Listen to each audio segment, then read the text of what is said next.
மலேசிய வாடிக்கையாளர்களுக்கு சந்தா கட்டணத்தை உயர்த்தியது நெட்ஃபிளிக்ஸ்.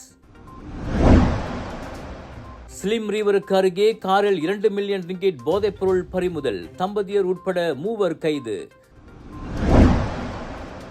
நவம்பர் 16 ஜோஹர் மக்கள் தீபாவளி கொண்டாட்ட நிகழ்ச்சி. பொதுமக்கள் அழைக்கப்படுகிறார்கள். 5 நாட்களில் G20 உச்சநிலை மாநாட்டை வைத்துக் கொண்டு பிரேசில் உச்ச நீதிமன்றத்தில் தற்கொலை வெடிகுண்டு தாக்குதல்.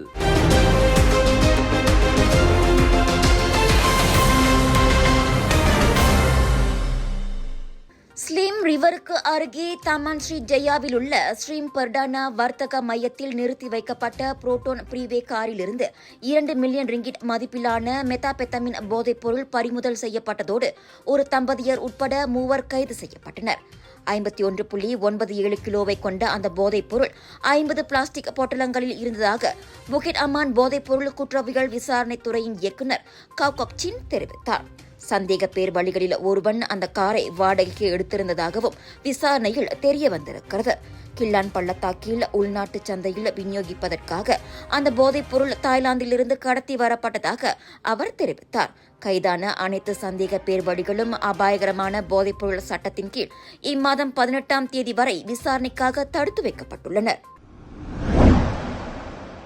ஜோஹர் மைகா ஏற்பாட்டில் பங்சா ஜோஹோ மக்களின் தீபாவளி கொண்டாட்ட நிகழ்ச்சி இம்மாதம் 16ஆம் தேதி சனிக்கிழமை மாலை மணி 6:30 அளவில் ஜோஹர் பாரு ஜலான் தீத்தி வங்சா 4 தாமான் தம்பு ஹிண்டாவில் சிறப்பாக ஏற்பாடு செய்யப்பட்டுள்ளது. மாயிகா தேசிய தலைவர் தான் ஸ்ரீ S.A. விக்னேஸ்வரன், ஜோஹர் மந்திரி பசார் டத்தோ ஆன் ஆபீஸ் காசி ஆகியோர் இந்த நிகழ்ச்சிக்கு சிறப்பு வருகை புரிவார்கள் என மாநில ஆட்சிக்குழு உறுப்பினரும் ஜோஹர் மாநில மாயிகா தலைவருமான ரவீன்குமார் கிருஷ்ணசாமி தெரிவித்தார். வருகின்ற 16ஆம் தேதி இரவு 7 மணிக்கு சம்போத்தான் தீபாவளி பங்சா ஜோஹோ நடக்க போகுது.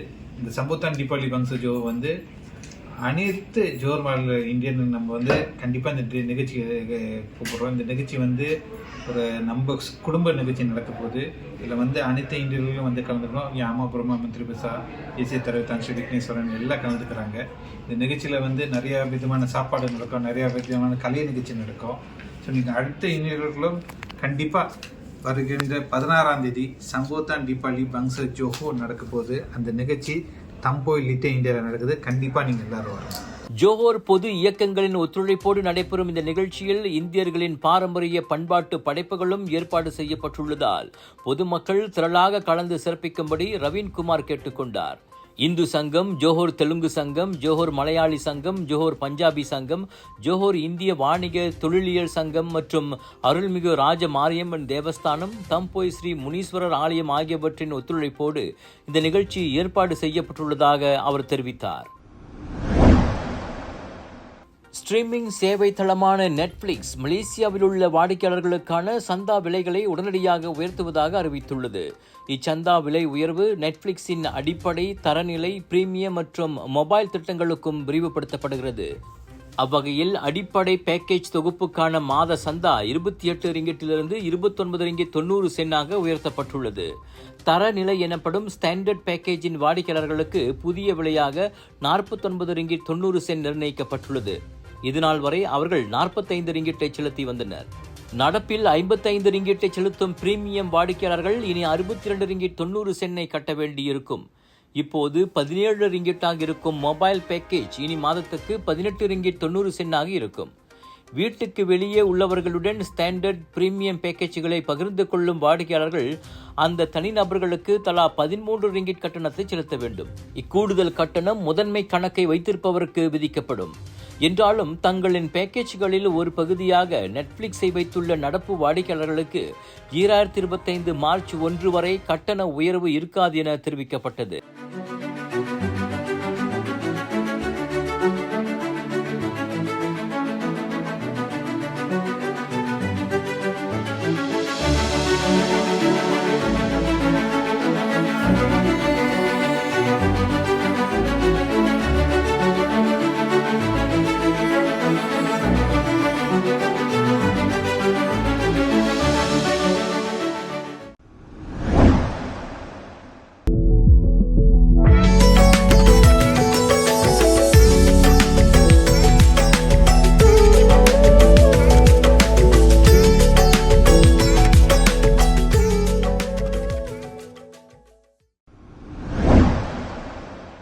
பிரேசில் நாட்டின் உச்ச நீதிமன்ற கட்டிடத்தினுள் நுழைய முயன்ற ஆடவன் மனித வெடிகுண்டாக மாறி தற்கொலை செய்து கொண்டுள்ளான்.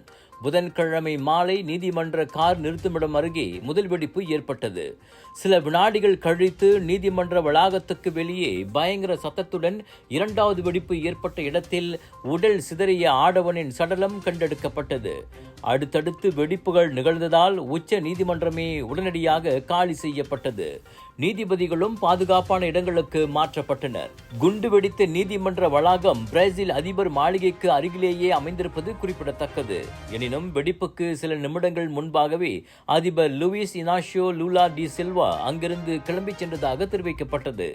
அந்த தென் அமெரிக்க நாட்டில் இன்னும் 5 நாட்களில் G20 நாடுகளின் உச்சநிலை மாநாடு நடைபெறவிருக்கும் நிலையில் இச்சம்பவம் பரபரப்பை ஏற்படுத்தியுள்ளது.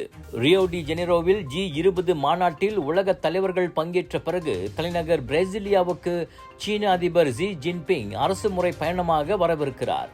எனவே வரலாறு காணாத உச்சகட்ட பாதுகாப்புக்கு அந்நாட்டு அரசு உத்தரவிட்டுள்ளது.